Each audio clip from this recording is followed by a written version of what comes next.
작년 9월 22일 서울중앙지검은 선관위 부정채용 의혹을 규명하기 위해서 전국 선관위 5곳에 대한 압수수색을 진행한 바 있습니다.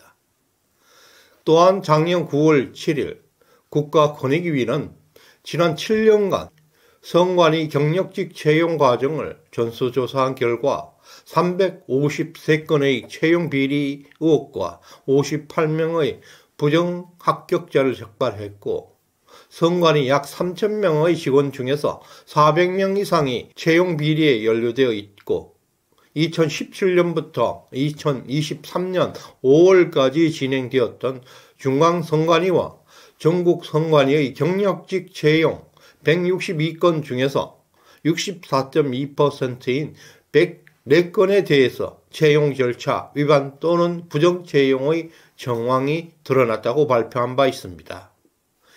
드디어 이와 관련해서 선관위 부정채용 사건에 대한 첫 구속영장이 청구되었습니다. 서울중앙지검은 어제 3월 5일 송봉섭 전 사무차장과 한모 전 충북선관위 관리과장에 대한 구속영장을 청구했다고 발표했습니다. 중앙선관위 2인자 송봉섭 전 사무차장은 2018년 1월 충북선관위의 채용 공고가 나오자 당시 보령시청에 근무했던 자신의 딸을 충북선관위 경력직 공무원으로 채용되도록 한모 관리과장에게 청탁한 혐의를 받고 있습니다. 한 전 관리과장은 채용 절차가 시작되기도 전에 송 전 사무차장의 딸을 미리 합격자로 결정한 후에 채용 절차를 형식적으로 진행했다는 혐의를 받고 있습니다. 또한 한 전 관리과장은 자신의 고등학교 동창의 딸을 충북선관위 공무원으로 채용하기 위한 해당 지역을 채용 대상 지역으로 지정하고 사전에 합격자로 지정한 후에 채용 절차를 형식적으로 진행했다는 혐의가 추가로 발견되었습니다. 그리고 선관위는 좌파 소굴이고 특정 지역 소굴이 되어버렸습니다. 당시 이재명 경기도지사로 있을 때 경기도지사 표창장을 면접 지원서에 기재해서 만점을 받고 채용한 사례는 공정한 선거에 심각한 위험이라 하겠습니다. 선관위가 이미 좌파 소굴이 되었다는 주장을 뒷받침할 수 있는 증거이기도 합니다. 한편 한동훈 위원장은 중앙선관위의 사전투표관리관 도장을 직접 찍어야 한다고 수차례 요청했습니다. 국민의힘과 정부에서도 필요한 인력과 예산을 직접 지원할 것이라고도 밝혔습니다. 그럼에도 불구하고 선관위는 이 제안을 끝까지 받아들이지 않고 이번 총선에서는 기존 방식대로 유지할 것이라고 주장하고 있습니다. 이제 선거가 한 달여 앞으로 다가온 현 시점에서 부정선거의 원인이 높아지고 있는 가운데 윤석열 정부는 부정선거를 방지하기 위한 특단의 대책을 강구하고 있는 것으로 알려지고 있습니다. 중앙일보 강찬호 논설위원이 윤석열 대통령의 최측근 이상민 행정안전부 장관과의 단독 인터뷰를 통해서 중대한 사실을 전하고 있습니다. 이 인터뷰에서 이상민 장관은 부정선거와 관련 비장한 결의를 엿볼 수 있는 중대한 메시지가 담겨 있습니다. 장관님, 부정선거가 있었다고 보십니까? 라는 질문에 대해서 이상민 장관은 아닙니다. 딱 부려진 증거가 나오지 않는 한 그렇다고 할 수 없죠. 또 이런 문제들에 대해서 선관위가 개선에 나서서 이번 총선은 부정시비가 상당히 줄어들 것 같아요. 그러나 사전투표에서 2가지 문제가 남아 있습니다. 라고 답변했습니다. 이어서 하나는 부정선거 투표지가 양산될 우려가 있고 그 다음은 이 투표지가 투표함에 투입돼서 카운트될 우려가 있죠. 이를 막기 위한 방법은 선거법에 정해진 대로 사전투표 관리관이 투표지에 자신의 도장을 난인해서 교부하는 겁니다. 그런데 선관위는 이를 인쇄 날인으로 가름할 수 있다는 규칙을 만들어 놓고 관인이 미리 인쇄된 투표지를 교부해 왔죠. 규칙이 상위 법률을 어긴 셈이라 법대로 할 것을 재원했는데도 선관위는 투표 시간이 길어지고 공무원 동원이 어렵다며 안 된다고 하는 겁니다. 라고 설명했습니다.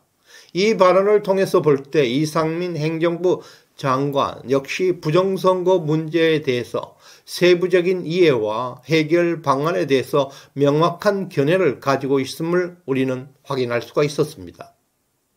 그래서 저희는 사전 투표지를 그야말로 졸졸졸 따라다니는 전략을 할 것입니다. 부정선거 주장하는 분들은 투표지가 우체국에서 선관위로 이동하는 과정에서 바꿔치기 될 수 있다고 하고 있는데요. 이론상으로 가능합니다. 그래서 저희들은 사전 투표지가 해당 선관위에 도착할 때까지 전 과정을 경찰관이 따라 붙을 예정입니다. 경관 3,000명을 투입하기로 경찰청과 얘기가 끝났습니다. 라고 말했습니다. 또 사전 투표지가 해당 선관위에 도착하면 바로 투표함에 넣어야 하는데 심한 경우에는 2, 3일 뒤에야 투함되었습니다. 그때까지는 바구니 같은 데 보관되어서 논란이 됐죠. 그래서 사전 투표지가 선관위에 도착한 뒤 투함될 때까지 전 과정도 CCTV로 찍어야 한다고 선관위에 얘기해 둔 상태입니다. 라고 밝혔습니다.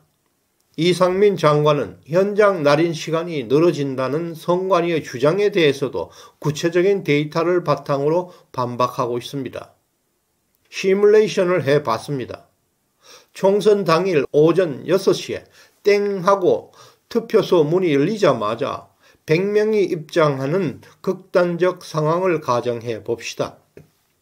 사전투표지 발급기가 8대, 날인 담당 관리관이 1명이 배치된 상태에서 현장 날인을 할 경우 100번째 투표지는 오전 6시 13분에 투표를 마치게 되었습니다. 기존 방식을 했을 때도 100번째 투표자는 6시 13분에 투표를 완료했습니다. 신원 확인과 투표지 발급에 각각 1분씩 소요되는 동안 동시에 최대 8개의 투표지에 도장을 찍을 수 있기 때문에 실제로는 시간 지연이 없었다는 것을 확인할 수가 있었습니다. 이상민 장관은 선관위가 제기한 현장 날인 시 공무원 동원의 어려움에 대해서도 실질적인 해결책을 제시하고 있습니다. 그 이유는 보상, 즉 수당과 휴가가 미흡하다는 겁니다. 그래서 수당을 3만 원 올렸습니다. 총선에 수고하실 공무원이 40여만 명이니까 100억이 넘는 예산이죠. 또한 휴가는 여태까지 없었던 최장 이틀 휴가제를 시행하려 합니다. 사전투표일은 금 토요일이고 본투표일도 국민이 쉬는 날이잖아요. 그래서 토 수요일 근무지는 이틀, 금요일 근무자는 하루를 쉬게 하도록 대통령령으로 못을 박을 예정입니다. 이르면 6일 입법 예고를 할 계획입니다. 라고 밝혔습니다. 윤석열 정부는 선거 과정 투명성과 신뢰성 강화를 위해서 100억 원의 추가 예산을 배정하고 추가 경관까지 3,000명을 배치할 계획입니다. 이러한 조치는 3월 6일 입법 예고를 통해서 정식적으로 시행될 예정입니다. 과거 4.15 총선 부정의 의혹을 근거로 중앙선관위가 독립적 헌법기관이라 하더라도 선거 과정을 관리하고 감독할 책임은 분명 현 정부에 있음을 분명히 하고 있습니다. 이상민 장관이 제시한 계획이 일시적이고 부족한 점도 있지만 원활히 시행될 수만 있다면 분명 이번 총선에서 부정선거를 방지하는 데 큰 역할을 하게 될 것입니다. 어제 구속 소식은 선관위 부패의 늪을 가름할 수 있는 데 있어서 빙산의 일각에 불과합니다. 선관위가 출범한 지 70여 년 동안 단 한 번도 외부 감사를 받지 않았습니다. 조직 내 깊숙이 뿌리 박혀 있는 부패의 실체가 앞으로 계속 드러나게 될 것입니다. 고인물처럼 정체된 조직은 결국 부패의 길을 걷게 마련입니다. 이번에 청구된 2명의 구속영장은 선관위를 깨끗이 청소하는 데 첫걸음이 될 것입니다. 저희 영상에 후원해주신 김인탁님, 이은수님, 덕자님 진심으로 감사드립니다. 충성! 이 영상을 주변 친구 이웃분들에게 많이 공유해 주시길 바랍니다. 그리고 구독과 좋아요 알림 설정은 대한민국을 건강하게 만들 것입니다.